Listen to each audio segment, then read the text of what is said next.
Hello，大家好，歡迎返嚟我嘅 channel，我係啫喱。我呢度呢準備咗兩個大概800個 gram 左右嘅木瓜啦。咁木瓜佢含有非常之豐富嘅蛋白酶啦、木瓜酶啦，佢可以幫助皮膚嘅傷口愈合，仲可以預防皮膚傷口嘅感染㗎喎。你哋今日好嗎？留言話我知，你又鍾唔鍾意食木瓜呢？祝你有開心愉快嘅一日。另外，木瓜佢所含嘅維他命 C 同埋茄紅素係可以有效地預防皮膚老化啦，增加同埋補充皮膚嘅水分啦。佢可以保持皮膚水潤之餘，仲有撫平皮膚皺紋嘅功效添㗎。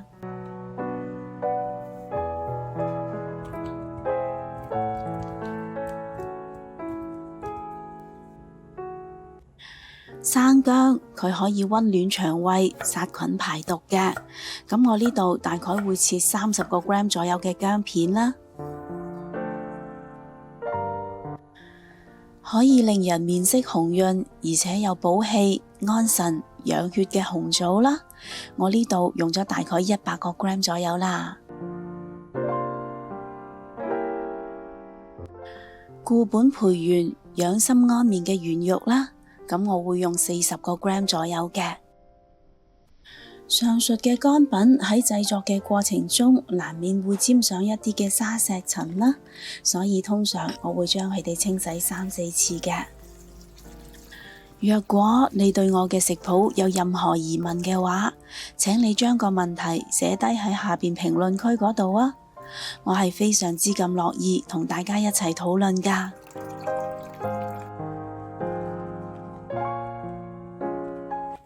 冰糖有潤肺止咳、清痰去火嘅功效啦，咁我會落大概60個 gram 左右嘅。因為熱水落冰糖會產生酸味啦，所以呢，我會選擇而家就落咗冰糖先啦。我今日個糖水呢係會用明火嚟煲嘅，咁我會加入大概1.5 litre左右嘅清水落個煲度啦。用大火將糖水煲滾咗佢先，大概需時10分鐘左右啦。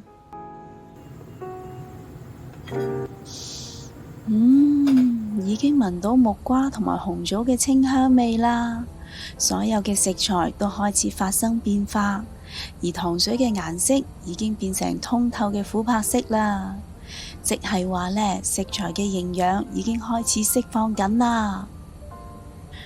呢個時候我會轉用個細火啦，將糖水繼續煲佢30分鐘嘅。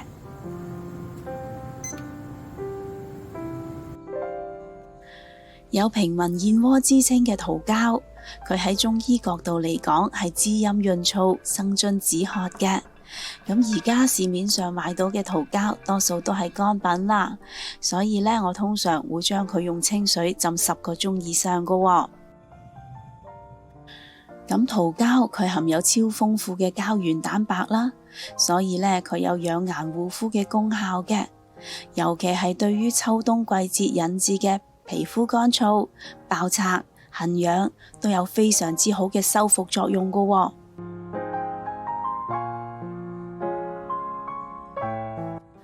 咁我會將桃膠清洗幾次，直到佢乾淨啦。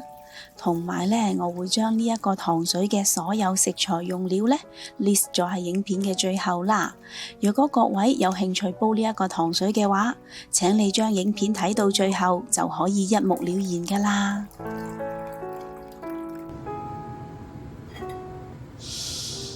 哇，好香啊！木瓜嘅濃郁果香味已經完全散發晒出嚟啦。木瓜嘅果肉呢，都有好多溶解咗喺啲糖水度喎，令到個糖水變成咗金金黃黃嘅琥珀色啦。呢個時候呢，我會將洗乾淨咗嘅桃膠加埋落嚟啦，貼住用個細火再煲多去15分鐘啦。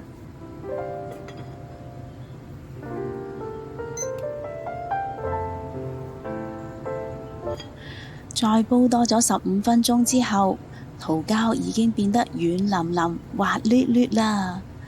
咁我想令到個糖水更加香、更加好味喎，所以呢，我會加入一盒大概65ml左右嘅椰漿落嚟嘅。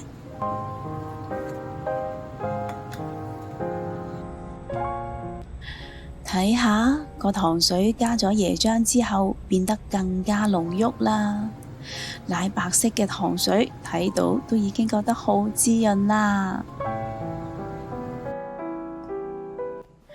呢個糖水飲落嘅味道非常之香甜，木瓜煲到半融化嘅狀態，但係呢，佢依然仲帶住好濃郁嘅果香㗎喎，口感亦都係非常之腍滑啦。